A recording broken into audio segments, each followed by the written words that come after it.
ইতিহাস শুধু রাজা বাদশাদের কাহিনী নয়, ইতিহাসে সেই সব মানুষদের কথাও অকপটে বলে যারা নীরবে নিজেদের জীবন উৎসর্গ করেছিলেন দ্বীনের খিদমতে। আজ আমরা এমনই একজন মহান মুহাদ্দিসের জীবনী সম্পর্কে জানব, যার নাম মুসলিম বিন হাজ্জাজ বিন মুসলিম আল কুশাইরি নিশাপুরি, উপনাম আবু হুসাইন। 204 হিজরিতে ইমাম শাফিঈ রাহমাতুল্লাহ তাআলা আলাইহির ইন্তেকালের বছরেই তার জন্ম হয়। জন্মভূমি খোরাসানের নিশাপুর। ইলম ও উলামায়ে কেরামদের জন্য প্রসিদ্ধ একটি নগরী। পেশাগতভাবে তিনি ছিলেন কাপড় ব্যবসায়ী, কিন্তু তার হৃদয় এবং চিন্তা জগৎ সম্পূর্ণরূপে নিবেদিত ছিল ইলমে হাদিসের অর্জনের লক্ষ্যে। ইলমে হাদিস অর্জনের উদ্দেশ্যে তিনি দীর্ঘ সফর করেন। ইরাক, হিজাজ, শাম, মিশর, বাগদাদ, এক শহর থেকে আরেক শহরে ছুটে বেরিয়েছেন শুধুমাত্র হাদিস শেখার জন্য। তিনি ইমাম আহমদ বিন হাম্বল, ইসহাক বিন ইয়াহিয়া, ইসমাইল বিন আবি ওয়াইস, সাঈদ বিন মনসুর সহ বহু যুগশ্রেষ্ঠ মুহাদ্দিসের কাছ থেকে হাদিসের জ্ঞান অর্জন করেন। জ্ঞানের প্রতি তার এই তৃষ্ণা তাকে তার যুগের অন্যতম শ্রেষ্ঠ মুহাদ্দিসে পরিণত করেন। ইমাম মুসলিম রাহমাতুল্লাহ তাআলা আলাইহি ইলমের গভীরতা ও নির্ভরযোগ্যতা ছিল প্রশ্নাতীত।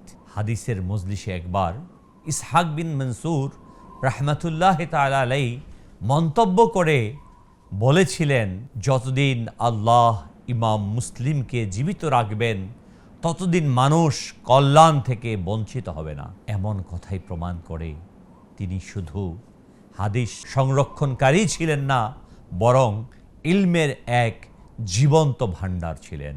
তিনি যেমন উচ্চ মর্যাদার অধিকারী ছিলেন, তেমনি আদব ও বিনয়ী ছিলেন। তার শিক্ষক ইমাম বুখারী রাহমাতুল্লাহ তাআলা আলাইহির প্রতি তার সম্মান ইতিহাসে স্মরণীয় হয়ে আছে। তিনি একদিন ইমাম বুখারী রাহমাতুল্লাহ তাআলা আলাইহির সামনে দাঁড়িয়ে তার চোখের মাঝখানে চুম্বন করে বলেছিলেন, হে শিক্ষকদের শিক্ষক, হে মুহাদ্দিসদের সরদার, হে ইলালুল হাদিসের চিকিৎসক, আমাকে আপনার পা দয় চুম্বন দেওয়ার অনুমতি প্রদান করুন। এই একটি দৃশ্যই প্রমাণ করে সত্যিকারের আলিম কখনো অহংকারী হয় না। ইমাম মুসলিম রাহমাতুল্লাহ তাআলার ইলম থেকে অসংখ্য মানুষ উপকৃত হয়েছেন।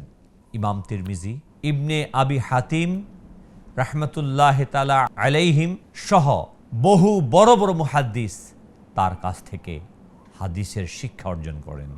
তার সংকলিত গ্রন্থ সহিহ মুসলিম আজও কোরআনে পাকের পর সর্বাধিক নির্ভরযোগ্য হাদিস গ্রন্থগুলোর 261 হিজরির রজব মাসে তার জীবনের শেষ অধ্যায় ঘনিয়ে আসে। একদিন হাদিসের একটি প্রশ্নের উত্তর খুঁজতে খুঁজতে তিনি গভীর চিন্তায় মগ্ন হয়ে যান। তার সামনে খেজুরের একটি পাত্র ছিল। সেই খেজুর খেতে খেতে তিনি হাদিস অনুসন্ধান করছিলেন। হাদিস তো পাওয়া গেল, কিন্তু ওই হাদিস খুঁজতে গিয়ে তিনি খেজুর যে খাচ্ছেন, তিনি একেবারে অন্যমনস্ক ছিলেন, মগ্ন ছিলেন হাদিস খোঁজার কাজে। অতিরিক্ত খেজুর খাওয়ার কারণে তার শারীরিক অবস্থা অবনতি ঘটল। এক পর্যায়ে তিনি ইন্তেকাল করলেন। ইলমের অনুসন্ধানেই শেষ হলো ইলমের এই মহান সেবকের জীবন।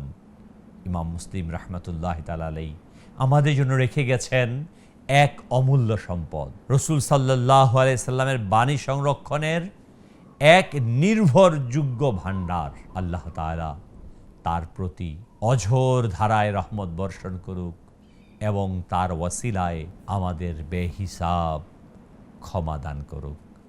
আমিন ইয়া রাব্বাল আলামিন।